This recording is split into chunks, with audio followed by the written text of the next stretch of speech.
ഇന്ന് നമ്മൾ പോകുന്നത് മുത്തപ്പനെ കാണാനാണ് കേട്ടോ. മുത്തപ്പനെ കാണാനെന്ന് വിചാരിച്ചിട്ട് നിങ്ങൾ ആരും വിചാരിക്കേണ്ട, മുത്തപ്പൻ കാവിലേക്കാണ് പോകുന്നതെന്ന്. മുത്തപ്പൻ കാവിലേക്കല്ല, പക്ഷേ മുത്തപ്പൻ ഇരിക്കുന്നിടത്തിലേക്കാണ്. അതായത് കുന്നത്തൂർ പാടിയിലേക്കാണ് നമ്മൾ പോകുന്നത്. ഇവിടെ വരുന്ന വഴിക്ക് അത്യാവശ്യം നല്ല തിരക്കുണ്ടായിരുന്നു കേട്ടോ. നല്ല തിരക്കെന്ന് പറഞ്ഞാൽ അത്യാവശ്യം നല്ല പോലെ ബ്ലോക്ക് ഉണ്ടായിരുന്നു. ഈ ഒരു കവാടം കാണുമ്പോൾ തന്നെ നിങ്ങൾക്ക് മനസ്സിലായിട്ടുണ്ടാവും, കുന്നത്തൂർ പാടിയുടെ മെയിൻ കവാടമാണ് കേട്ടോ ഈ കാണുന്നത്. അങ്ങനെ ഈ ഒരു കവാടം കയറി നമ്മളങ്ങനെ പതുക്കെ മുകളിലേക്ക് പോകാൻ തുടങ്ങുകയാണ്. കുന്നത്തൂർ പാടി എന്ന് പറയുന്നത് കേരള കർണാടക അതിർത്തിയിൽ കണ്ണൂരിൻ്റെ സഹ്യ പർവ്വത മലനിരകളിൽ ഏകദേശം 300 അടി ഉയരത്തിൽ സ്ഥിതി ചെയ്യുന്ന മുത്തപ്പൻ ക്ഷേത്രമാണ് കേട്ടോ. അല്ല, ദേവസ്ഥാനം എന്ന് വേണം നമ്മൾ പറയാൻ. നമ്മൾ സ്ഥിരമായിട്ട് കണ്ടുവരുന്ന ദേവസ്ഥാനങ്ങൾക്ക് അതീതമായി പ്രകൃതിയോടിണങ്ങി നിൽക്കുന്ന, പ്രകൃതിയും ദൈവവും ഒന്നായി മാറുന്ന ഒരു പുണ്യ ഇടമാണ് കേട്ടോ കുന്നത്തൂർ പാടി എന്ന് പറയുന്നത്. ജാതി മത ഭേദമന്യേ എല്ലാവർക്കും വന്നെത്തിപ്പെടാൻ പറ്റുന്ന, എല്ലാവർക്കും എത്തിച്ചേരാൻ ഒരുക്കിയിരിക്കുന്ന ഒരിടം എന്ന് വേണം ഇവിടെ പറയാൻ വേണ്ടിയിട്ട്. ഈ കയറിപ്പോകുന്ന സ്റ്റെപ്പുകൾ കണ്ടിട്ട് ആരും തെറ്റിദ്ധരിക്കണ്ട കേട്ടോ. ഇത് മുകളിലേക്ക് എത്തുന്തോറും നമ്മൾ ഈ കാണുന്ന പോലെ ഘോരവനത്തിനുള്ളിലേക്കാണ് വന്നെത്തിപ്പെടുന്നത്. അങ്ങനെ നമ്മൾ ഈ ഘോരവനത്തിലൂടെ നടന്നു പോകുന്നത് ആരെ കാണാൻ വേണ്ടിയിട്ടാണ്? അങ്ങ് മുത്തപ്പനെ കാണാൻ വേണ്ടി തന്നെ. നല്ല തിരക്കുണ്ടായിരുന്നു ഇവിടെ കേട്ടോ. ഈ കാണുന്ന ഈ ഒരു സമയം എന്ന് പറയുന്നത് അങ്ങ് പാതിരാത്രിയാണ്. എന്നാലും ഈ ഒരു തിരക്ക് നോക്കുമ്പം നമ്മൾ വിചാരിക്കും ഇത് അത്ര അങ്ങോട്ട് രാത്രി ആയിട്ടില്ല എന്ന്. ഇത്രയും ആളുകൾ ഇവിടെ തടിച്ചു കൂട്ടണം എന്നുണ്ടെങ്കിൽ അതിനതിൻ്റേതായ എന്തെങ്കിലും ഒരു പ്രാധാന്യം ഉണ്ടാവില്ലേ, അല്ലേ? പനമരങ്ങളും ഉരുളൻ കല്ലുകളും തഴുകി തലോടുന്ന കാറ്റും ഒന്നാകുന്ന മുത്തപ്പൻ ഇരിക്കുന്നിരിപ്പിടം, അതാണ് കുന്നത്തൂർ പാടി എന്ന് പറയുന്നത്. ആഡംബരമോ സ്ഥിരമായി ശ്രീകോവിലോ ഒന്നുമില്ലാത്ത മുത്തപ്പൻ്റെ വാസസ്ഥലം. ഉത്സവകാലം മാത്രം കെട്ടിപ്പടുക്കുന്ന ഒരിടം, അതും പ്രകൃതിയോടിണങ്ങി തന്നെ. പ്രകൃതി തന്നെ വിഗ്രഹവും ശ്രീകോവിലുമായി മാറുന്നൊരിടം. പാറക്കെട്ടുകളും വൻമരങ്ങളും പനയും പനങ്കള്ളും ഇവ മാത്രം ഒത്തുചേരുന്നൊരിടം, അതാണ് കുന്നത്തൂർ പാടി എന്ന് പറയുന്നത്. കുന്നത്തൂർ പാടിക്ക് അതിവിശാലമായൊരു ഐതിഹ്യമുണ്ട് കേട്ടോ. ഞാൻ അവിടങ്ങളിൽ നിന്ന് മനസ്സിലാക്കിയ ചെറിയൊരു ഐതിഹ്യമാണ് കേട്ടോ. എന്ന് പറയുന്നത്, അന്നത്തെ രാജവംശത്തിന് സന്താന സൗഭാഗ്യമില്ലാത്തതിൻ്റെ ദുഃഖം നിലനിന്നിരുന്നൊരു കാലം.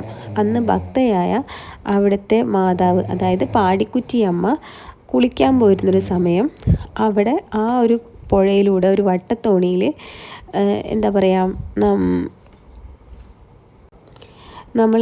തേജസ്വിയായ ഒരു പൈതൽ ഒഴുകി വരുന്നത് ആ അമ്മ ശ്രദ്ധയിൽപ്പെടുകയും ആ അമ്മ തൻ്റെ മകനായിട്ട് ആ പൈതലിനെ എടുത്ത് വളർത്തുകയും അടുത്ത തങ്ങളുടെ രാജവംശം നിലനിർത്താൻ പോകുന്നത് ഇവനിലൂടെയാണെന്ന് മനസ്സിൽ കാണുകയും ചെയ്തിരുന്നു. പക്ഷേ ആ പൈതൽ വളർന്നു വരുന്ന ഓരോ കാലഘട്ടത്തിലും അവരുടെ രാജവംശത്തിൽ നിലകൊണ്ടിരുന്ന ആചാരങ്ങളോ അനുഷ്ഠാനങ്ങളോ ഒന്നും തന്നെയായിരുന്നില്ല മുന്നോട്ട് കൊണ്ടുപോയിരുന്നത്. അവൻ്റെ പ്രവൃത്തികളും ജീവിതശൈലികളും വ്യത്യസ്തമായിരുന്നു. ഈ ഒരു ആശങ്ക നമ്മൾ അയ്യങ്കര അവളുടെ പ്രിയ പത്നിയോട് പറയുകയും ചെയ്തു. അതായത്, നമുക്ക് കണ്ടു കിട്ടിയ മകൻ കാരണം ഇല്ലത്ത് നിൽക്കാൻ പറ്റാത്ത അവസ്ഥയായല്ലോ എന്ന് പോലും ആ അയ്യങ്കര പറഞ്ഞു. ഇത് കേൾക്കാനിട വരുന്ന നമ്മുടെ ബാലൻ തൻ്റെ പ്രവൃത്തികളെയും തൻ്റെ രീതികളെയും ചോദ്യം ചെയ്യപ്പെടുന്നു എന്ന് മനസ്സിലാക്കിയ ആ ബാലൻ തൻ്റെ വിശ്വരൂപം ശിവൻ്റെ അംശമാണെന്ന് കാണിക്കുകയും തൻ്റെ വിശ്വരൂപം ആ മാതാപിതാക്കളെ കാണിച്ചുകൊണ്ട് അവിടുന്ന് പടിയിറങ്ങുകയാണ് ഉണ്ടായിരുന്നത്. അതായത്, ഈ ബാലൻ ചെയ്തിരുന്നത് നായാട്ടും മത്സ്യമാംസാദികളുടെ ഭക്ഷണമാക്കി മുന്നോട്ട് പോയിരുന്നൊരു സമയമായിരുന്നു അത് അവർക്ക് ഈ രാജവംശത്തിന് ഉൾക്കൊള്ളാവുന്നതിലും അധികമായിരുന്നു.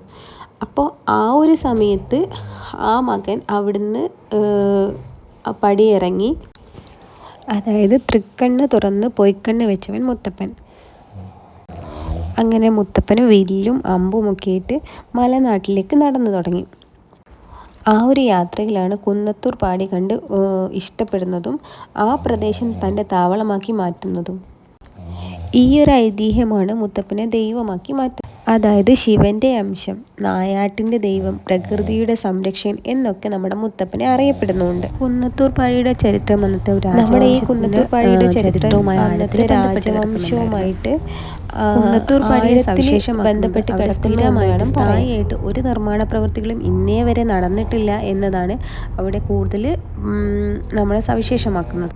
അതായത് ഉത്സവകാലം മാത്രം പുല്ലും ഓലയും ഓടയും വെച്ച് ഉണ്ടാക്കുന്ന ശ്രീകോവിലിൽ അത് ആ ഉത്സവം കഴിയുന്നതോടുകൂടി തന്നെ പൂർവ്വസ്ഥിതിയിലേക്ക് മാറുകയും ചെയ്യുന്നു എന്നതാണ് സവിശേഷമാക്കപ്പെടുന്നത്.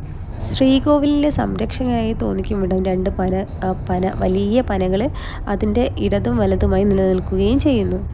ഇവിടെ മറ്റ് സ്ഥലങ്ങളിൽ നിന്ന് വ്യത്യസ്തമായി ദൈവത്തിൻ്റെ ഇരിപ്പിടമാകുന്നതും അവിടുത്തെ എന്താ പറയുക മണ്ണ് കൊണ്ടുണ്ടാക്കിയ ഇരിപ്പിടം തന്നെയാണ്. ഇവിടെ അത്രമേൽ മനോഹരമാക്കുന്നതും സവിശേഷമാക്കുന്നതും ഈ ഒരു കാര്യങ്ങൾ തന്നെയാണ്. അതായത് പ്രകൃതിയോട് അത്രമേൽ ഇണങ്ങി നിൽക്കുന്നു എന്നതാണ് കുന്നത്തൂർ പാടിയെ സവിശേഷമാക്കപ്പെടാൻ കാരണവും. കുന്നത്തൂർ പാടിയിൽ ഉത്സവം നടക്കുന്നത് ധനു 2 മുതൽ മകരം 2 വരെയാണ്. അതായത് ഡിസംബർ പകുതി മുതൽ ജനുവരി പകുതി വരെയാണ് ഇവിടെ ഒരു മാസത്തോളം നീണ്ടു നിൽക്കുന്ന ഉത്സവകാലം. ഈ ഒരു കാലഘട്ടത്തിൽ മാത്രമേ ഇവിടെ ആളുകൾ വന്നെത്തിപ്പെടാറുള്ളൂ. അതിനുശേഷം ആ ഒരു വനമായി തന്നെ നിലനിൽക്കുന്നു എന്നതാണ്